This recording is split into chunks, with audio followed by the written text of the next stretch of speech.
शिव मंदिर के पास एक वट वृक्ष पर बैठे हुए थे। रोज उनका उठना बैठना वहीं होता था और वे भगवान भोलेनाथ की पूर्ण श्रद्धा से भक्ति किया करते थे। एक दिन नीलकंठ और कबूतर दोनों बैठे हुए थे। नीलकंठ ने बूढ़े कबूतर से एक प्रश्न पूछा और कहा, हे मित्र कबूतर, भाग्य बड़ा या बुद्धि? इस पर कबूतर कहता है, मित्र, आपका यह प्रश्न बहुत ही दिलचस्प और विचार करने योग्य है। आपके इस प्रश्न का उत्तर आपको एक कहानी के माध्यम से मिलेगा। तुम शांत चित्त होकर बैठ जाओ, मैं तुम्हें कहानी सुनाता हूं। नीलकंठ कहता है, ठीक है, और शांत चित्त होकर बैठ जाता है। वह अपने दोनों कानों को बूढ़े कबूतर की हर बात पर लगाता है और बड़े ध्यान से इस कहानी को सुनता है। बूढ़ा कबूतर कहानी शुरू करता है और कहता है, मित्र, प्राचीन समय की बात है। एक बार ब्रह्मा जी का दरबार लगा हुआ था। सभी देवतागण दरबार में बैठे हुए थे। भाग्य और बुद्धि भी वहीं थे। ब्रह्मा जी के दरबार में बैठे बैठे बात करते करते भाग्य और बुद्धि की नोकझोंक शुरू हो गई। जब यह बहस काफी बढ़ गई तो भाग्य कहता है, जो काम मैं करता हूं वह यह बुद्धि नहीं कर सकती। बुद्धि बोली, मूर्ख मत बनो। जब मैं किसी का साथ छोड़ देती हूं तो वह आदमी पागल हो जाता है, मृत्यु को प्राप्त हो जाता है। तुम कितना भी उसका साथ दे दो, लेकिन वह मेरे बिना कुछ नहीं कर सकता। भाग्य बोला, अरे मूर्ख बुद्धि, तुम नहीं जानती कि जिसका साथ मैं छोड़ देता हूं, फिर तुम चाहे कितना भी उसके साथ रहो, उसका भला कैसे हो सकता है? जब मैं यानी उसका भाग्य ही उसके साथ नहीं रहूंगा तो क्या वह कभी भाग्यवान या धनवान हो पाएगा? नहीं, ऐसा कदापि नहीं हो सकता। भगवान ब्रह्मा के दरबार में दोनों में ऐसे ही वाद विवाद बढ़ता गया। दोनों एक दूसरे से झगड़ने लगे। बुद्धि कहने लगी, मैं बड़ी हूं और मैं ही श्रेष्ठ हूं। भाग्य कहने लगा, नहीं, तुम मुझसे बड़ी कैसे हो सकती हो? मैं बड़ा हूं और मैं ही श्रेष्ठ हूं। तभी ब्रह्मदेव ने दोनों को बहस करते हुए देखा और मन ही मन सोचा, भाग्य और बुद्धि दोनों महान देवता हैं। ये दोनों इस दुनिया के शक्तिशाली और प्रभावशाली देव हैं और यह आपस में इस तरह झगड़ रहे हैं, जो ठीक नहीं है। इनका फैसला तो मुझे ही करना होगा। ब्रह्मदेव ने बुद्धि और भाग्य से पूछा, तुम दोनों झगड़ क्यों रहे हो? भाग्य कहने लगा, ब्रह्मदेव, मैं जिस मनुष्य का साथ छोड़ देता हूं वह मनुष्य क्या कर सकता है? वह तो अपना सारा जीवन गरीबी और दरिद्रता में गुजारता है। वह अपने जीवन में कभी भी खुश नहीं रह सकता। इतना सुनते ही बुद्धि बोल उठी, नहीं ब्रह्मदेव, भाग्य झूठ कह रहा है। जब मैं किसी का साथ छोड़ देती हूं तो भाग्य चाहे उस मनुष्य का जितना भी साथ दे, वह कुछ नहीं कर सकता। बुद्धिहीन मनुष्य तो मृतक के समान होता है। भगवान ब्रह्मा ने दोनों की बात ध्यान से सुनी। उनकी बात सुनकर ब्रह्मदेव मन ही मन सोचने लगे, इन दोनों की समस्या तो बहुत गंभीर है, इसका फैसला कैसे किया जाए? फिर ब्रह्मदेव ने दोनों से कहा, ऐसे पता नहीं चलेगा, आप परीक्षण कीजिए। भाग्यदेव, आप अपने भाग्य का परीक्षण कीजिए और बुद्धिदेव, आप अपनी बुद्धि का। इसका प्रयोग करके बताइए कि तुम दोनों में से कौन बड़ा और श्रेष्ठ है। भाग्यदेव बोला, ब्रह्मदेव, जैसा आपका आदेश होगा मैं उसी का पालन करूंगा। ब्रह्मदेव ने कहा, आप मृत्यु लोक को ध्यान से देखिए। ब्रह्मदेव ने भाग्यदेव और बुद्धि को मृत्यु लोक दिखाया और कहा, देखो, इस जंगल में एक गरीब बुढ़िया और उसका इकलौता 20 वर्ष का बेटा झोपड़ी डालकर रहते हैं। वे बहुत ही गरीब हैं। उन्हें खाने के लिए अनाज का एक दाना भी नसीब नहीं हो रहा है। अब तुम दोनों इन पर अपने भाग्य और बुद्धि की शक्ति आजमाओ। तुम दोनों में से जो भी इस गरीब बुढ़िया के बेटे को धनवान बना देगा या सम्राट बना देगा, वही तुम दोनों में से बड़ा और श्रेष्ठ माना जाएगा। ब्रह्मदेव की बात सुनकर भाग्यदेव कहने लगा, परमपिता, यह तो छोटी सी बात है। भाग्य की बात सुनकर बुद्धि बोली, यह छोटी सी बात कैसे हो सकती है? जब तक मैं उसका साथ नहीं दूंगी तुम इसे कभी राजा नहीं बना सकते, सम्राट नहीं बना सकते। भाग्य ने कहा, बुद्धि, तुम नहीं जानती, अगर मैं उसका साथ दूंगा तो इसे राजा ही नहीं बल्कि एक महान सम्राट बनाऊंगा। बुद्धि बोली, ठीक है, हम दोनों इसी पर अपनी शक्ति का उपयोग करते हैं। इससे हमारी समस्या का फैसला हो जाएगा। जो जीतेगा वही श्रेष्ठ माना जाएगा। इसके बाद भाग्य ब्रह्मदेव से कहने लगा, ब्रह्मदेव, पहले मुझे अपनी श्रेष्ठता सिद्ध करने की अनुमति दीजिए। मुझे यहां से जाने और इस लड़के को सम्राट बनाने की आज्ञा दीजिए। ब्रह्मा जी कहते हैं, ठीक है। ब्रह्मदेव के कहते ही बुद्धि ने ब्रह्मदेव से कहा, ब्रह्मदेव, मैं इस लड़के का साथ छोड़कर आ रही हूं। उसकी बात सुनकर भाग्य ने कहा, ठीक है, तुम अभी उसका साथ छोड़ दो और ब्रह्मलोक में आ जाओ। बुद्धि भाग्य से कहने लगी, भाग्य, ध्यान रखना, कहीं ऐसा ना हो कि तुम इसे सम्राट बनाने के चक्कर में मार ही दो। यह व्यक्ति मरना नहीं चाहिए। भाग्य कहने लगा, बुद्धि, तुम यह सब दूर से देखती रहो। आज तुम्हारी हार निश्चित है, क्योंकि मैं ही तुमसे ज्यादा शक्तिशाली और बलवान हूं। बुद्धि बोली, ठीक है, मैं अभी इसी समय इस लड़के का साथ छोड़ रही हूं। ऐसा कहकर बुद्धि ने उसका साथ छोड़ दिया। बुद्धि के साथ छोड़ते ही वह लड़का अपनी शुद्ध बुद्धि खो बैठा, एक निर्गुणी बनकर रह गया, पागल और मूर्ख बन गया। अब भाग्य अपना काम करना शुरू करता है। वह देखता है कि उस व्यक्ति के पास कुछ नहीं है। एक घास फूस की बनी हुई झोपड़ी है और केवल 3 बकरियां बंधी हुई हैं। लड़का उन बकरियों के खाने के लिए पेड़ पौधों की पत्तियां काटकर लाता है और उन्हें चराता है। वह पूरा दिन इसी में गुजार देता है। उसकी स्थिति देखकर भाग्य सोचता है, ना इसके पास पहनने के लिए अच्छे वस्त्र हैं, ना ही पैरों में पहनने के लिए जूते। अब मैं इसका साथ दे रहा हूं और इसे राजा बनाकर रहूंगा। भाग्य ने पासा पलटा।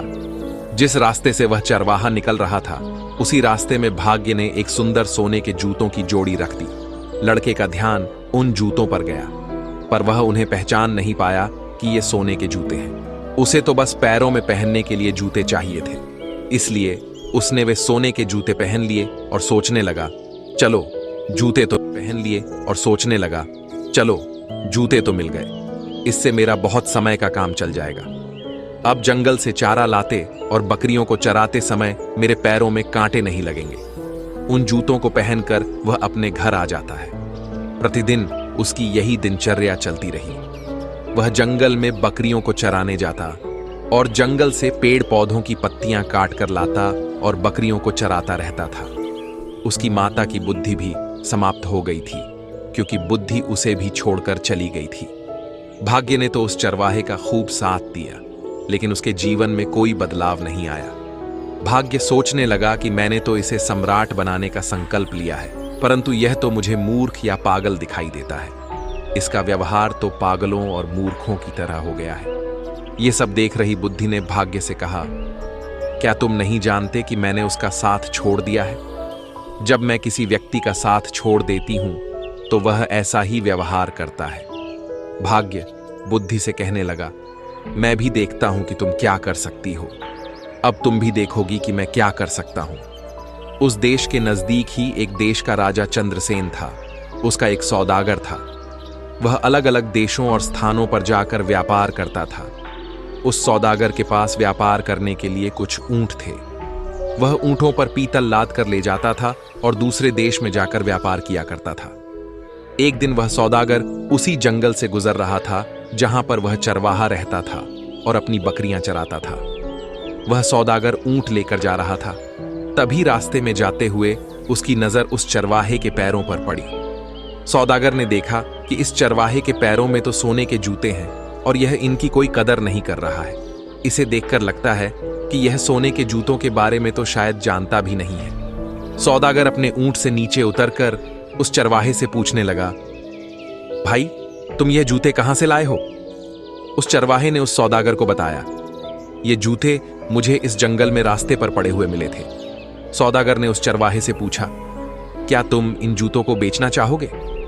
तो उस चरवाहे ने कहा, जरूर बेच दूंगा। इन्हें पहनते पहनते मुझे बहुत समय हो गया है, लेकिन यह टूटते या फटते बिल्कुल भी नहीं है। ये तो काफी समय से ऐसे ही है।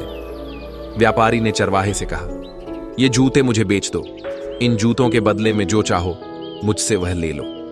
उस चरवाहे ने व्यापारी से कहा, मुझे इन जूतों के बदले में ज्यादा कुछ नहीं चाहिए, सिर्फ 1 मन अनाज चाहिए, जिससे मुझे और मेरी माता को 2 समय का भोजन प्राप्त हो जाए। हम तो भूखे मरते हैं। उसने सौदागर को वह सोने के जूते 1 मन अनाज के बदले ही दे दिए। सोने के जूते पाकर वह सौदागर बहुत खुश हो गया। वह सौदागर उस चरवाहे को 1 मन अनाज देकर चला जाता है। तब बुद्धि भाग्य से कहने लगी, भाग्य, देखते नहीं कि तुम्हारे जूते तो 1 मन अनाज के बदले में बिक गए। तुम समझ रहे हो ना, तुम्हारे सोने के जूते एक मन आटे में जा रहे हैं। भाग्य ने बुद्धि की बात सुनकर कहा, बुद्धि, तुम चिंता मत करो। मैं जिसका साथ देता हूं उसे कोई भी राजा बनने से नहीं रोक सकता। मैं इसे एक महान सम्राट बनाकर ही रहूंगा। बुद्धि कहने लगी, भाग्य, तुम मेरे बिना कुछ नहीं कर सकते। देखना, तुम इसे अवश्य मार दोगे। यह बेचारा कहीं राजा बनते बनते मर न जाए। भाग्य ने कहा, बुद्धि, तुम कैसी बातें कर रही हो। देखना अब मैं क्या करता हूं। और इतना कहकर भाग्य फिर से उस व्यक्ति के पास आता है। भाग्य ने दूसरे सोने के जूतों की जोड़ी, जो सोने चांदी और जड़ाऊ हीरों से जड़ी हुई थी, उसी रास्ते पर रख दी जिस मार्ग से चरवाहा बकरियों के लिए पत्ते लेने जंगल से जा रहा था। उस चरवाहे को फिर से सोने के जूते मिले तो वह तो बड़ा प्रसन्न हो गया। उधर सौदागर पहले वाले सोने के जूते पाकर बहुत खुश था। चलते चलते वह सोचने लगा, क्यों ना मैं इन्हें अपने राजा को भेंट करूं, ताकि महाराज प्रसन्न होकर मुझे कुछ इनाम दें। यह सोचकर वह सौदागर सोने के जूतों को लेकर महाराज चंद्रसेन के महल में गया। राज दरबार में जाकर उसने वह सोने के जूते राजा को दे दिए और कहने लगा, महाराज, यह स्वर्ण जूते मैं खास तौर पर आपके लिए लेकर आया हूं। ये जूते अद्भुत हैं। ऐसे जूते तो हमारे महाराज के पास होने चाहिए थे। महाराज चंद्रसेन जूतों को देखकर बहुत प्रसन्न हुए। सोने के सुंदर जूते देखकर उन्हें ऐसा लग रहा था कि जैसे यह जूते देवलोक से आए हों और देवताओं ने इन्हें बनाया हो, मानो स्वयं विश्वकर्मा ने इन्हें बनाया हो। इतने सुंदर जूते देखकर वह खुश हो गए और अपने मंत्री से कहने लगे, सौदागर को 15 सहस्त्र स्वर्ण मुद्राएं इनाम में दे दी जाए। राजा चंद्रसेन ने उस सौदागर को 15,000 स्वर्ण मुद्राएं इनाम में दिलवा दी। इतनी ज्यादा स्वर्ण मुद्राएं पाकर सौदागर बहुत खुश हो गया और अपने व्यापार को बढ़ाने की सोचने लगा। उसके बाद वह दोबारा अपने ऊंटों पर पीतल लादकर दूसरे देश में व्यापार के लिए चल पड़ा। वह सौदागर अपने व्यापार के लिए उसी जंगल से होते हुए जाता था जहां वह चरवाहा अपने पशुओं को चराता था और अपनी माता के साथ रहता था। इस बार भी उसी जगह से जा रहा था और संयोगवश चरवाहा भी वहीं पर अपनी बकरियों को चरा रहा था। उसी जगह से जा रहा था और संयोगवश चरवाहा भी वहीं पर अपनी बकरियों को चरा रहा था। जंगल में अपने सामने उस चरवाहे को दोबारा देखकर वह सौदागर खुश हो गया। उसने फिर से उस चरवाहे के पैरों की ओर देखा। उसके पैरों में दूसरी जोड़ी स्वर्ण जूते देखकर उसने सोचा, इसके पास तो और सोने के जूते आ गए। न जाने यह कहां से ऐसे जूते लेकर आता है। सौदागर ऊंट से उतरा और उतरकर उस चरवाहे के पास आया और चरवाहे से बोला, भाई, क्या तुम फिर से इन जूतों को भी बेचना चाहोगे? चरवाहे की तो जैसे मनचाही मुराद पूरी हो गई। वह बोला, हाँ हाँ, जरूर बेच दूंगा, लेकिन इस बार आपको इसके बदले में मुझे एक बोरी चने की देनी होगी। सौदागर भी खुश हो गया और बोला, हाँ हाँ, ठीक है, मैं एक बोरी चने की दे दूंगा। चरवाहे ने एक शर्त और रख दी। वह बोला, चने भुने हुए होने चाहिए। सौदागर ने उसकी यह बात भी मान ली। एक बोरी भुने हुए चने की उसको दे दी। वह उससे सोने के जूते की दूसरी जोड़ी भी लेकर आगे चला गया। अब सौदागर के मन में यह विचार आने लगा, पहले एक जोड़ी जूते जो मैंने महाराज को भेंट किए थे, उसके बदले महाराज ने मुझे 15,000 स्वर्ण मुद्राएं दी थीं। इस बार हो सकता है कि महाराज मुझे पिछली बार से भी ज्यादा बड़ा इनाम दे। मैं इनको भी महाराज की सेवा में लेकर जाता हूं। वह इस बार भी उन हीरे जवाहरात और रत्न जड़े सोने के जूतों को लेकर राजा चंद्रसेन के दरबार में पहुंच गया। सौदागर राजा से बोला, महाराज, मैं आपके लिए हर बार कोई ना कोई विचित्र वस्तु लाता रहता हूं। हे राजन, आप इन्हें स्वीकार कीजिए। राजा चंद्रसेन ने जब जूतों को देखा तो कहने लगा, सच में यह बहुत सुंदर है। ये सोने के जूते हैं और पिछली बार दिए गए सोने के जूतों से भी ज्यादा सुंदर हैं। सौदागर, मुझे तुम यह बताओ कि तुम ये जूते लाते कहां से हो? तुम्हें ये जूते कौन देता है? अब सौदागर क्या बोलता?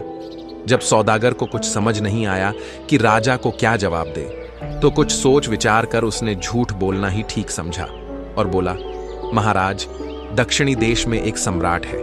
सम्राट के यहां मैं अपने पीतल का व्यापार करने जाता हूं, तो वह इनाम में ऐसे जूते दे देते हैं। उन्होंने 2 बार मुझे सोने के जूते दिए तो मैंने दोनों बार वह आपकी सेवा में अर्पित कर दिए। यह सुनकर राजा सौदागर से बोला, सौदागर, क्या उस राजा का कोई पुत्र है?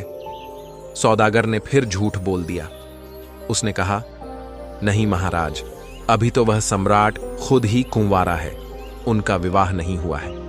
यह सुनकर राजा चंद्रसेन बोले, ठीक है सौदागर, हमारी पुत्री बहुत सुंदर है।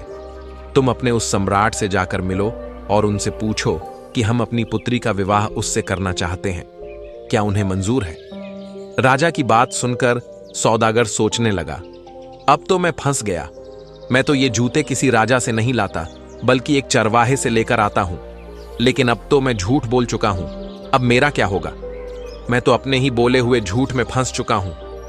राजा ने सौदागर को आदेश दिया, सौदागर, उस राजा के पास जाओ और किसी भी तरह उन्हें तैयार करके आओ कि वह हमारी पुत्री से विवाह करें।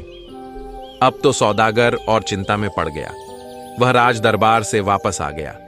अपने घर जाकर उसने दोबारा अपने ऊंटों पर पीतल लादा और व्यापार करने चल पड़ा। जब वह दोबारा जंगल में पहुंचा तो सोचने लगा, अगर मुझे यहां वह चरवाहा नहीं मिलता तो मुझे सोने के जूते नहीं मिलते और वे जूते मैं राजा को नहीं देता। आखिरकार झूठ बोलकर मैं राजा के क्रोध का शिकार नहीं बनता। इस चरवाहे ने मुझे भी राजा के क्रोध का शिकार बना दिया। यदि चरवाहा मुझे ना मिलता तो मैं इस धर्म संकट में नहीं फंसता। इस चरवाहे ने तो मुझे बुरी तरह फंसा दिया है। सोचते सोचते वह सौदागर उस चरवाहे की झोपड़ी पर जा पहुंचा। चरवाहा अपनी झोपड़ी पर सौदागर को आया देखकर बहुत खुश हो गया, क्योंकि वही सौदागर उसके खाने पीने की व्यवस्था करता था। कभी उसे अनाज देता था, कभी चने। उसका गुजारा जूते बेचकर इसी सौदागर से पूरा होता था, इसलिए चरवाहा उससे बहुत खुश था। वह बोला, सौदागर आइए, आपका स्वागत है। सौदागर वहीं उसके घर पर ही रुक गया। उसने अपने ऊंटों से पीतल उतार कर एक तरफ रख दिया और फिर चरवाहे से बातें करने लग पड़ा। इस समय भाग्य उस चरवाहे का साथ दे रहा था।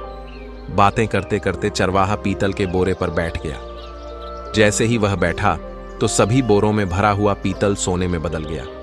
चारों तरफ सोना जगमगाने लगा। यह देखकर सौदागर को यह विश्वास हो गया कि यह व्यक्ति या तो कोई जादूगर है या ईश्वर का कोई बहुत बड़ा भक्त। इस पर ईश्वर की विशेष कृपा है। अब सौदागर अपने बोले हुए झूठ के जाल में और फंसता जा रहा था।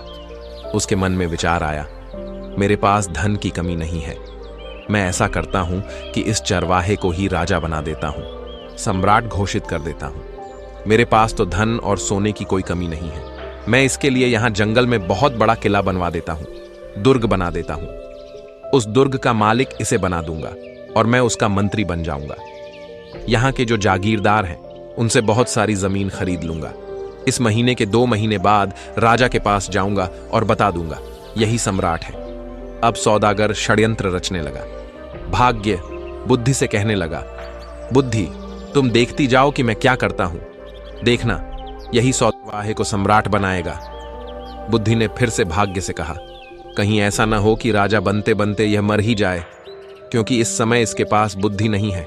जब यह बात भाग्य ने सुनी तो बोला, बुद्धि, तुम इतना घमंड मत करो, तुम अपना ज्यादा दिमाग मत लगाओ, यह सम्राट अवश्य बनेगा।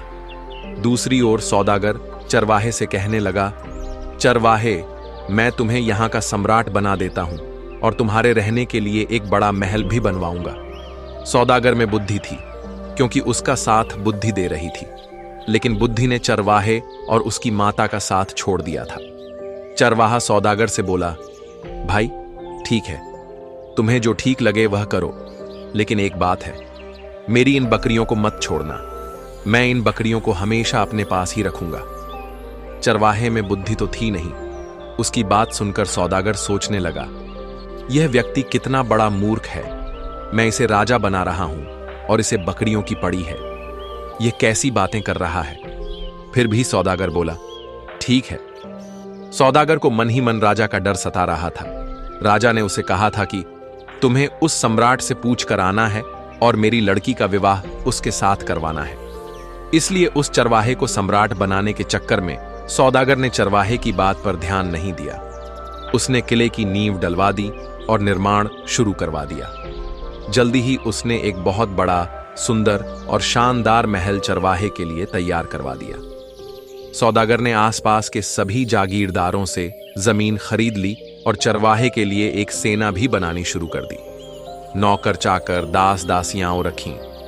ये सब देखकर वह बुद्धिहीन चरवाहा मन ही मन सोचने लगा, ना जाने यह सौदागर कहां से आ गया। इसने तो हमारी जिंदगी खराब कर दी। अब तो मुझे अपनी बकरियों को चराने के लिए भी समय नहीं मिलता है। यह हमेशा बातें करने में लगा रहता है। चरवाहे का तो अब भी वही हाल था। वह बकरियों को जंगल में ले जाता और चराकर वापस लाता। सौदागर ने उसके लिए राजसी वस्त्र सिलवाए, उसके शीश पर मुकुट रखा, लेकिन चरवाहे ने अपना स्वभाव नहीं बदला। वह सौदागर से कहने लगा, तुम्हें जो भी ठीक लगे वह करो, परंतु मेरी बकरियां कहीं नहीं जानी चाहिए। अगर मेरी बकरियां चली गईं तो मैं तुम्हें जीवित नहीं छोड़ूंगा। तुमने इतनी भीड़ इकट्ठा कर ली है, हमारा जीवन खराब कर दिया है। सौदागर कहने लगा, अरे चरवाहे, मैंने तो तुम्हें राजा बना दिया है, मैं तुम्हारा मंत्री बनूंगा। लेकिन उस चरवाहे की समझ में यह सब कुछ नहीं आ रहा था। दोस्तों, अब भाग्य बुद्धि से कहने लगा, बुद्धि देखो, मैंने इस चरवाहे को राजा बना दिया है। अब यह एक किले का मालिक बन चुका है। बुद्धि कहने लगी, अरे भाग्य, तुम क्यों झूठ बोल रहे हो? यहां बैठे हुए समस्त देवता इस बात का फैसला करेंगे कि तुमने इसे राजा बना दिया या नहीं, या यह अब भी वही चरवाहा है। दोस्तों, अब ब्रह्मदेव कहने लगे कि भाग्य, इस चरवाहे में तो अभी तक कोई परिवर्तन नहीं हुआ है। यह तो अब भी वही चरवाहा है, अभी तुम जीते नहीं हो। अब तो बुद्धि बोलने लगी कि ब्रह्मदेव, ऐसा होगा ही नहीं, क्योंकि जब तक मैं चरवाहे का साथ नहीं दूंगी तब तक चरवाहा राजा तो बनेगा ही नहीं, बल्कि उसके प्राण भी संकट में आ जाएंगे। यह मूर्खता करेगा और मारा जाएगा। परंतु भाग्य बोला, बुद्धि, मैं उसका साथ दूंगा तो तुम कुछ नहीं कर सकोगी। तुम बैठी रहो और तमाशा देखती रहो।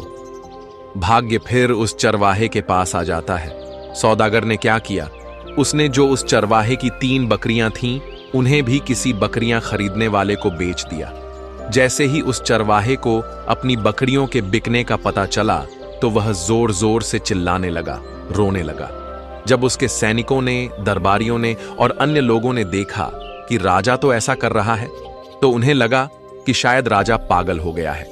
अब सौदागर ने उस चरवाहे को समझाया कि तुम ऐसा क्यों कर रहे हो, तुम ऐसी मूर्खता क्यों कर रहे हो। ये तो 3 बकरियां थीं, मैं तुम्हें ऐसी बहुत सी बकरियां दिलवा दूंगा। सौदागर की यह बात सुनकर चरवाहा मान जाता है और वह चरवाहा सौदागर के पीछे पड़ गया कि चलिए, मुझे आज ही बकरियां खरीद कर दीजिए। सौदागर उस चरवाहे से कहने लगा, देखो भाई, अब तुम सम्राट बन गए हो, राजा बन गए हो। तुम ऐसी छोटी छोटी बातें क्यों करते हो? बच्चों जैसी बातें मत करो।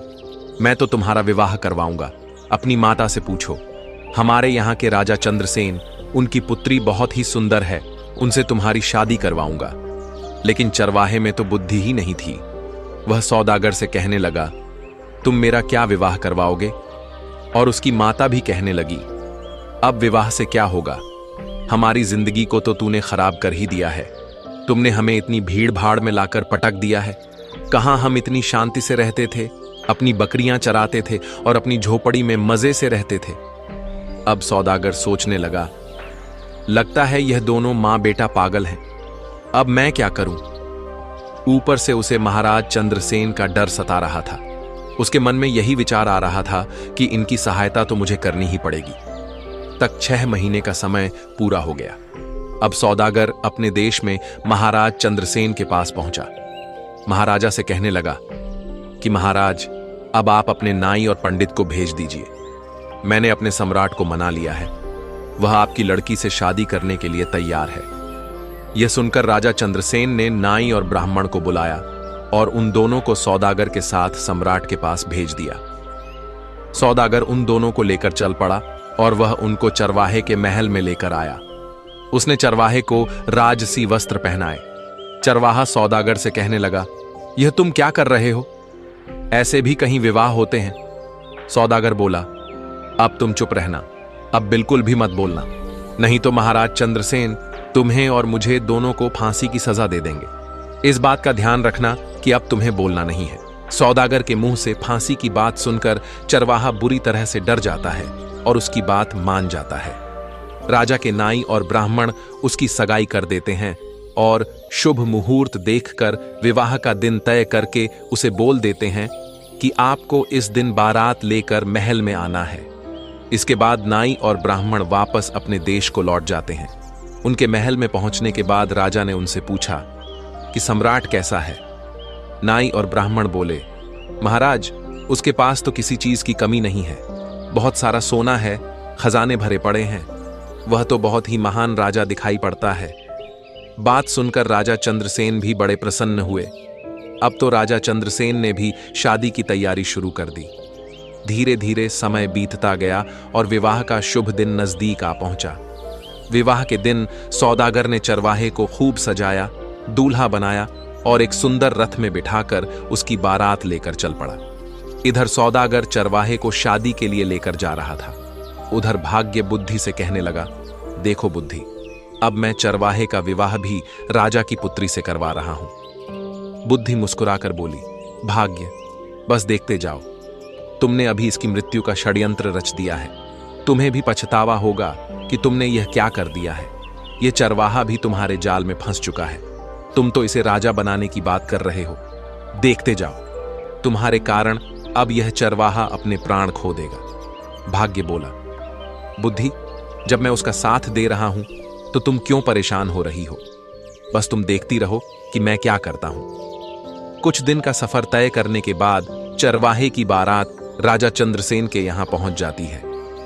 जब राजा ने देखा कि बारात पहुंच चुकी है तो अपने मंत्रियों के साथ ढेर सारे उपहार लेकर बारात का स्वागत करने के लिए नगर के द्वार की ओर चल पड़ा। दूसरी ओर जब चरवाहे ने देखा कि सामने से ढाल तलवार लेकर कोई राजा सेना के साथ आ रहा है तो वह बुरी तरह डर गया और वह अपने रथ से उतरकर भागने लगा।